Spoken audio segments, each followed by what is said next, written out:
Ladies and gentlemen, I have been traveling in the United States and right now I am in California, one of the very important state in the United States.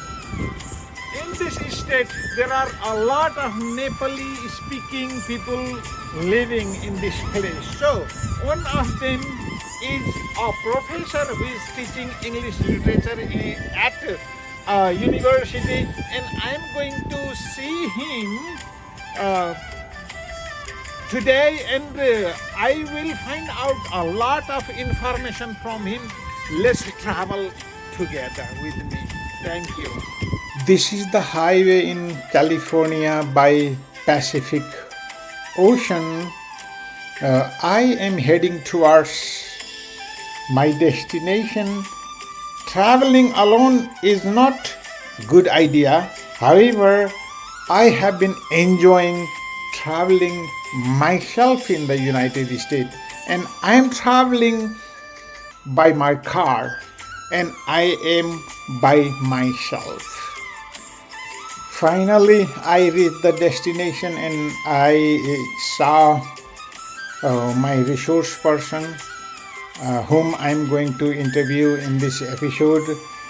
This is the university where he works as a professor of English literature. So I am trying my best to capture all the moments of the university. Let's watch together. After capturing some moments and some scenery views in my camera, we headed towards the office of Mr. Pokharel, and this is the office of the department professors, and I could see the nameplate on the board, but I don't see any designation of the professors there. There might be some type of culture, educational culture at this university. This is Mr. Ramesh Pokharel, whom I am going to see today. This is his office, whom I am going to interview right now. Good afternoon, sir. Good afternoon. How do you like to introduce yourself to my audience? I'm Ramesh Pokhrel. I'm a teaching faculty at the I believe you are Dr. Ramesh Pokharel. Yeah, definitely. I did my PhD in rhetoric and composition here. I'm a teaching faculty at the University of California, Davis. Okay. In the university writing program for the last 4 years. I've been teaching here, and I love to teach. That's what I did all my life in Nepal as well. So that's how I want to introduce you. Pokharel, I have heard that you have completed your 2 PhDs, one from the United States and one from Canada. Am I right? Yeah, that's right.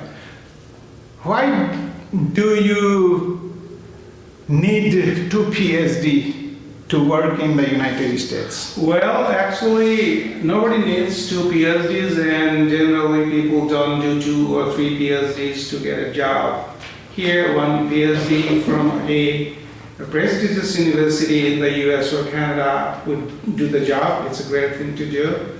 But the time, planned that way. I first did my first PhD in the U.S. from the University of Texas, El Paso, in rhetoric and composition, which is broadly speaking writing studies, and I was kind of very interested in doing PhD or doing some research in second language writing, which I didn't get a chance to do at the University of Texas, El Paso, because I didn't have good supervisor over there. Later in my life, I got a chance to study L2 writing, second language writing at the University of Toronto, and that kind of inspired me, sort of encouraged me, and I took this as an opportunity to do second language writing, because this is how I learned English writing. because I'm a second language writer, I thought I would be able to provide some very good, robust, and very, very good research on the second language writing, because that's my experience. That's the kind of life I led all my life. So for that reason, I wanted to do the second PhD in order to satisfy my interest in the second language writing, which I got opportunity to do from the University of Texas. Okay, then what was the topic of the first PhD? My first PhD is, broadly speaking, in rhetoric and writing studies. That means writing studies, or some people call it rhetoric and composition. And I did research on the idea of rhetorical situation. That means when you talk, when you write, anything you need to consider about the writer, audience, text, speaker, listener, and that which I researched. And I realized that because of the advent of new media and technology, the way rhetorical situation is perceived is now changed. And even in this given change scenario, we need to reconfigure and rethink about the notion of the rhetorical situation. Mm-hmm. That's what my first PhD is on. How about the second? And the second PhD is, as I mentioned before, is totally on the second language writing.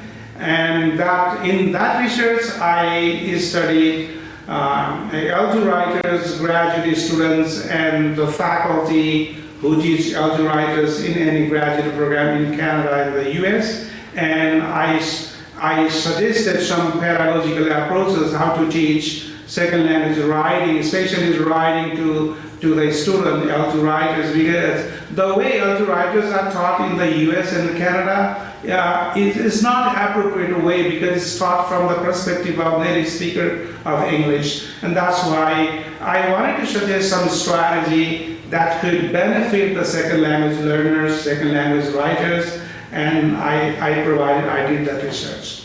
All right. Mr. Pokhrel, which university are you working on right now? Currently, I'm working at UC Davis, University of California, Davis, which is one of the University of California system. Okay. It is located in Davis, California.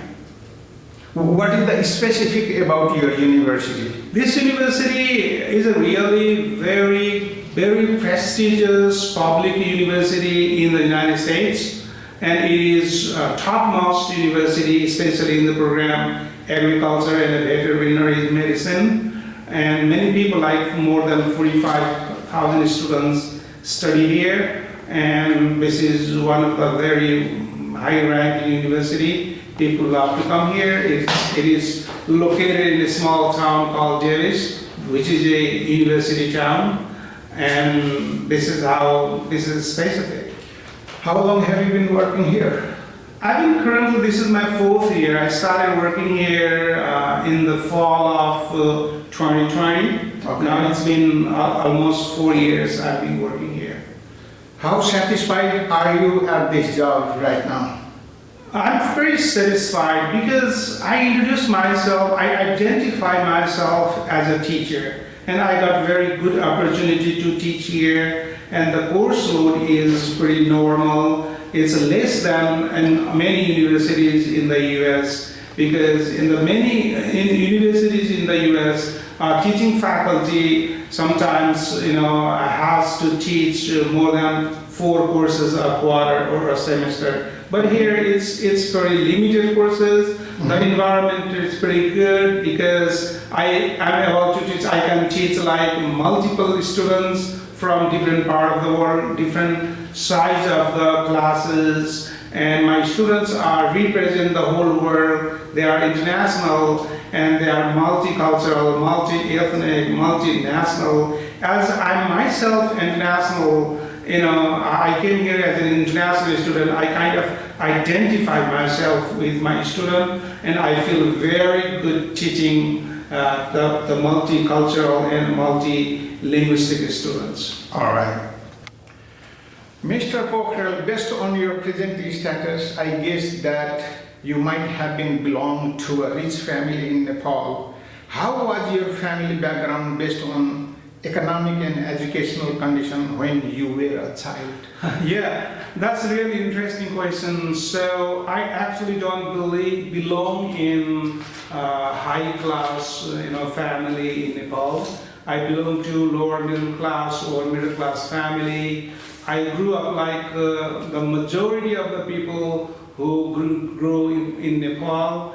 It was a very rural area I grew up with. I grew up with farmers, pigeons, workers, laborers, So I don't think that I belong to very rich family, aristocratic family, and I don't think I have very elite experience going to school either. Thank you.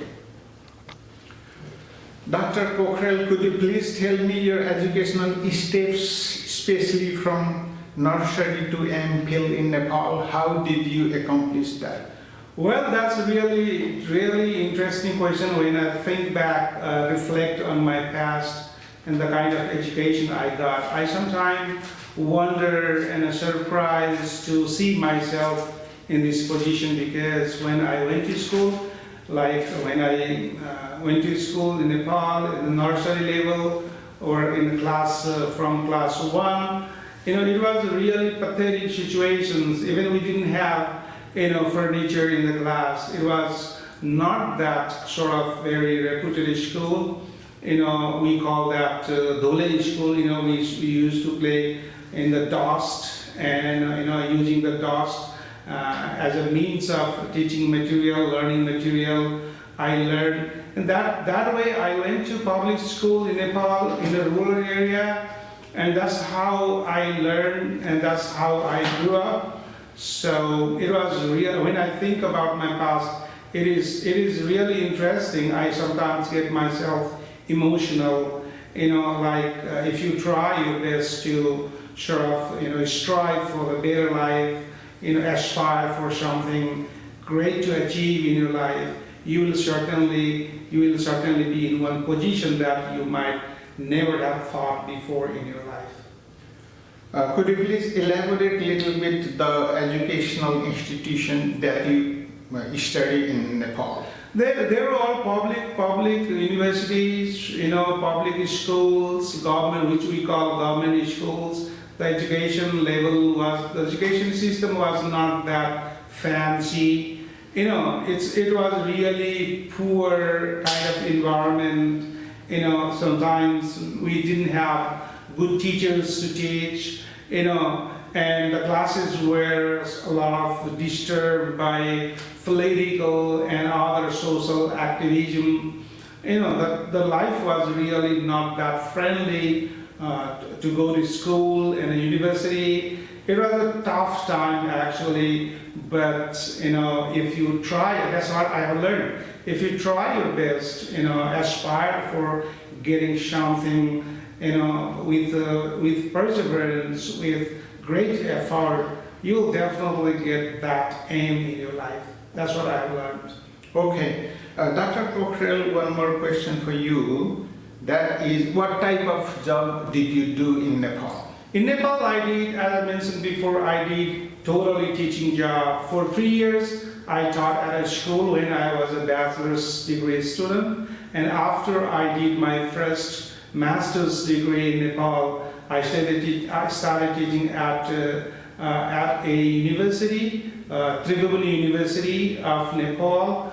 And I taught over there for about 16 years. I taught from bachelor's to master's degree, all different kinds of courses in Nepal. That's my background before I came to United States. And after I did my first master's, I got a chance to do my second master's, which is called MPhil in English, which is actually I did from the Pokhara University, and that's how I learned, and that's how I got training to be a teacher. And whole life I've been a teacher in Nepal as well. All right.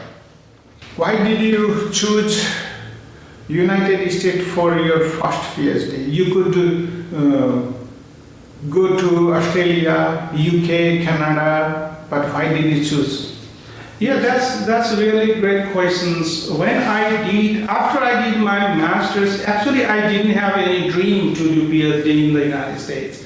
I only had a dream to do my master's degree from Nepal and I teach at university. But later, as I started teaching at university in Nepal, I came to know that USA is a very fertile land, very productive land to do PhD, and education over here is world-renowned education. So after doing my second MPhil, second master's degree in English, which is MPhil in English, I later thought that it's a good idea to give a try. Then I tried, I applied, then luckily I got admission into a graduate program at the University of Texas, El Paso. So it's because of reputation. I would say that it's because of reputation, because United States is a superpower, not just in in weapon and economy. It is also superpower in education as well. United States has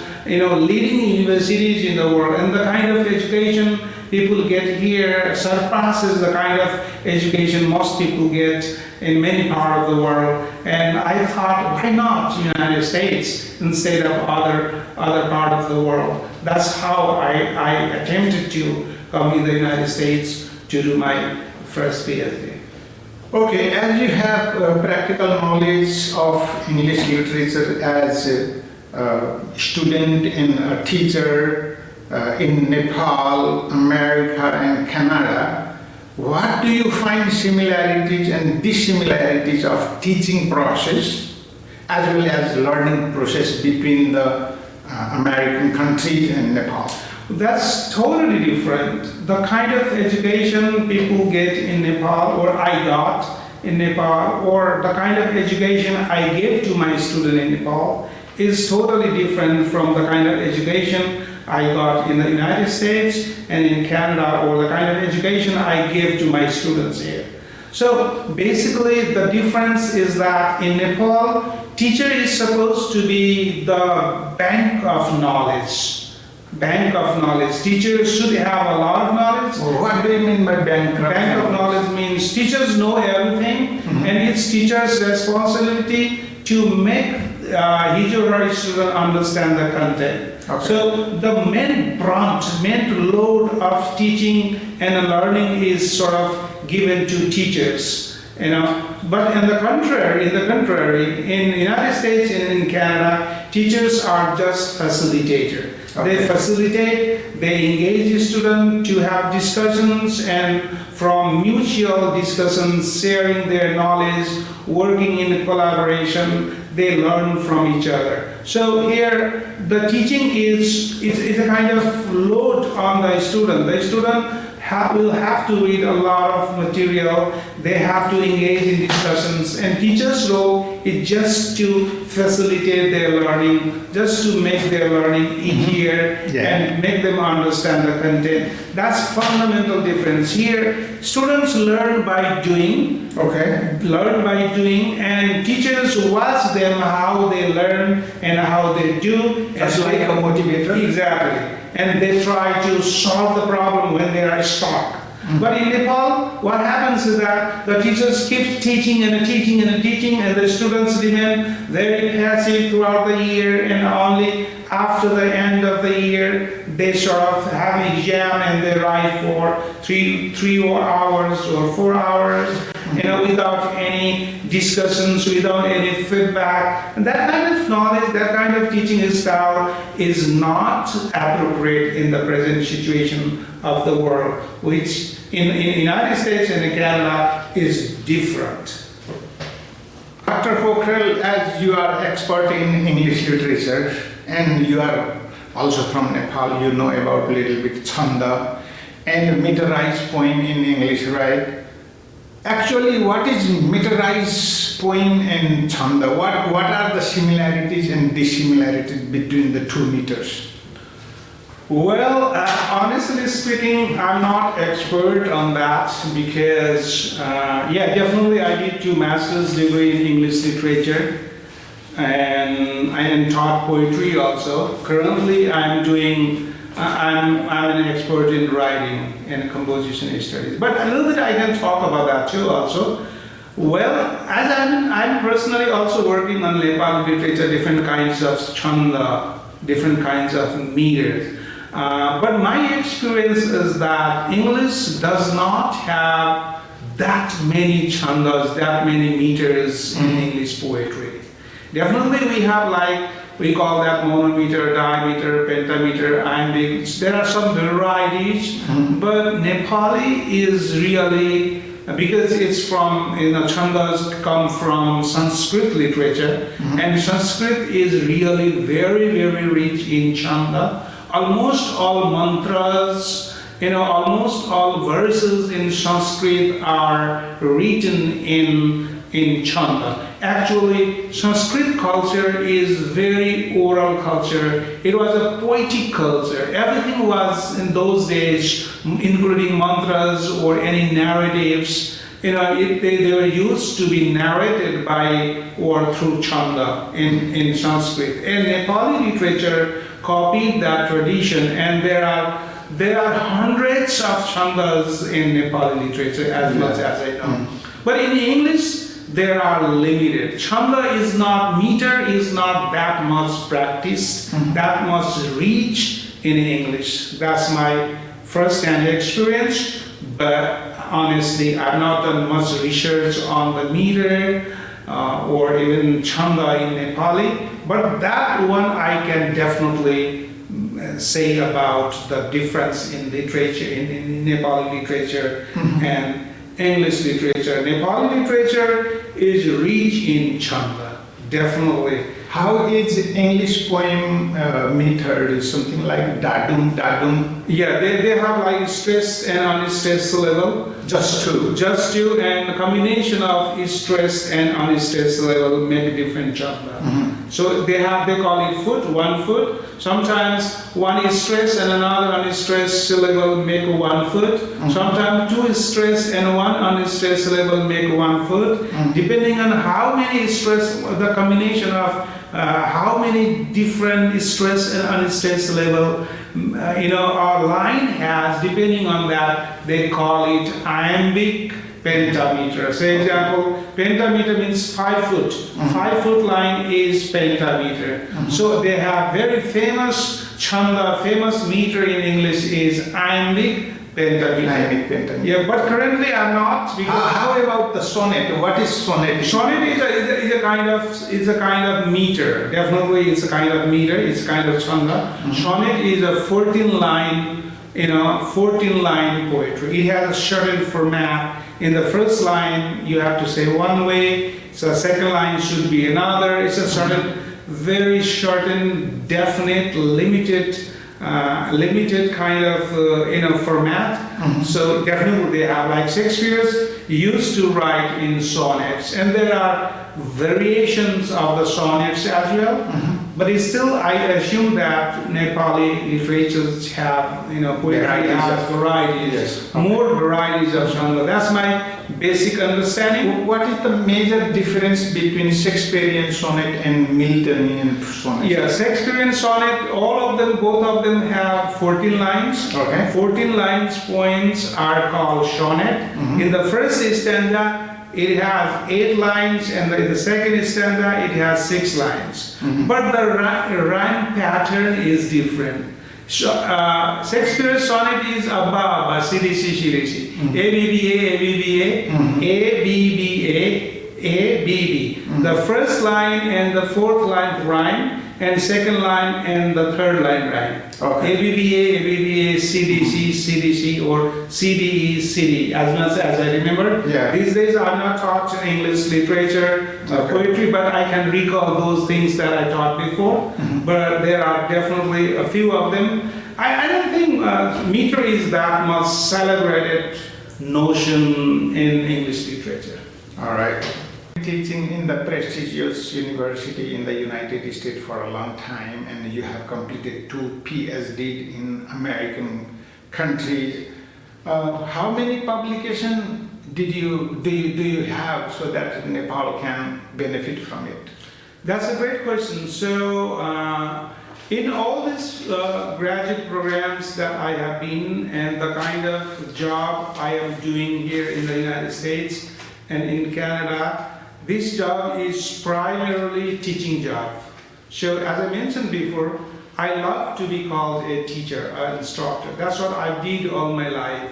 More than research, I did teaching job in Nepal and in United States, in Canada also. And because of that, because my focus is more on teaching, definitely I've done some research, but all my research that I did are sort of connected to my pedagogical approaches. Okay. So I have written a book. I definitely, because I did two PhD, that means I have written two dissertation, two theses. They are different in nature and subject matter, and other research also I have done. So all the research that I did, they are more of a pedagogical inquiry. So I did research in order to support my pedagogy. Pedagogy means teaching, how to actually improve teaching situation, how to better teach students writing and rhetoric and composition. Okay. And because my focus is not research, I don't have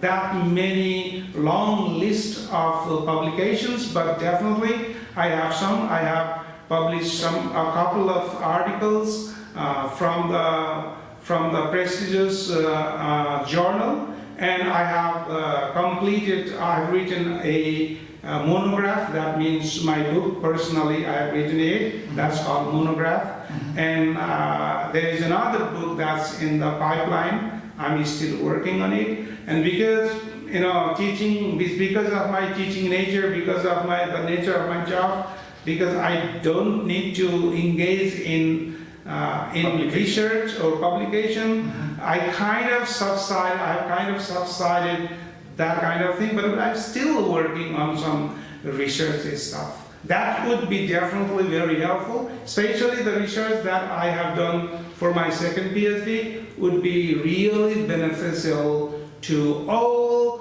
non-native speakers of English, to all second language learners, because I have suggested the teaching strategy, how to learn writing in different scenarios. Dr. Pokhrel, there might have been a lot of personality who empowered you to achieve this type of goal. At this stage, whom do you want to remember? Well, honestly, I don't have anyone on the top of my head. I don't think it's all planned. It's not planned by me. It's planned by the unseen power, which some people call God or nature or superpower. Maybe that power planned something for me. Now, when I think about my progress, I kind of first remember my primary teacher. Okay. The kind of education I got, the kind of, the way he taught me, given the very, unfriendly situation of the school. The teachers were so nice, and I was actually impressed by my English teacher in my high school. Okay. Because English teacher was so much respected, at school he was so respected. In Nepal. Especially at the school, and the kind of English he spoke, the way he spoke, and everybody loved it, everybody respected him, and I wanted to be like that person. Like him. Okay. And I thought when I was doing my school, high school, I thought one day I should be like him, I should become like him. What if I can become like him? That kind of psychology I used to have when I was at school. But later, as I went on, definitely there are many teachers who impressed me. When I did my undergraduate degree in Rajviraj, to name the teacher, Sunil Jha impressed me very much. And there are multiple teachers everywhere in Nepal. They impressed me to go ahead and seek something that's challenging and do better. So yeah, in the United States also my professors were great, and I learned from them a lot of things, and they inspired me a lot. But their situation was totally different than that of mine. Mr. Pokhrel, I might have forgotten to ask you several questions. Would you like to add that I have forgot you to ask? I don't think you asked me a lot of questions, and I kind of tried to answer all the questions pretty well. And the kind of struggle, I guess, the kind of hardship, you could have asked the kind of how hard it was to actually learn and study in the United States. Mhm. That would be the great question, Yeah, okay. maybe. Let's elaborate that. Yeah, so when I came to United States, it was totally different. It was a different world in education especially. How did you struggle? Yeah, so I didn't know anything. I didn't have knowledge of technology. I didn't know how internet works, how computer works, the kind of education people get here, the kind of training people receive here. I was totally new. Everything was new, and I had to start from the scratch. Mhm. All my background, I was trained in literature, but here I joined the program in rhetoric and writing studies, rhetoric and composition, which is totally different program. Okay. My background didn't work. The knowledge that I gained in Nepal, the so many years that I taught in Nepal, that didn't actually help me directly. I mean, indirectly it could have helped me, but directly it didn't help me because I totally did something different. And everything is different. In Nepal, in the United States, almost everything is different. Some things are quite opposite, not just different, quite opposite. And in order to actually, at my age, in order to do a study and to sort of understand the new environment, new kind of technology, new method, pedagogical approaches, that was difficult for me, very, very difficult. I would say one of the most difficult thing I have done. So the hardship, the struggle, because I didn't understand anything, even the kind of language my professors talked, I didn't understand. I thought I'm a student of English literature. I know English, Okay. but I didn't, I didn't understand, many words spoken by my professors. And it was really hard to understand them in the class. The kind of instructions they gave, the use of technology, the computer, especially. I had my first laptop computer when I came to United States. Okay. And I didn't know how to operate it. that, okay. That was the kind of technology knowledge that I had. Okay. And that difficulty, that's a real difficult job. But now I'm okay. Now I can use technology, I can use computer well for education purpose. I'm okay. And the lesson is, despite of all these adverse situation in your life, if you try to achieve something constantly with passion, one by one, you will definitely gain something. You'll definitely get victory. Mhm. So this is what I have learned, and I want to tell all the people, all the audience of this program, not to be frustrated if you are in difficult situation. Mhm. Try to learn it with passion, with patience. You will definitely get victory over it. Okay, then how were you able to cope up all those type of hardship and problems? That's through perseverance. That's through passion and patience and regularity. I regularly try to learn. I thought that if other people know these things, why not me? I also can know it if I try.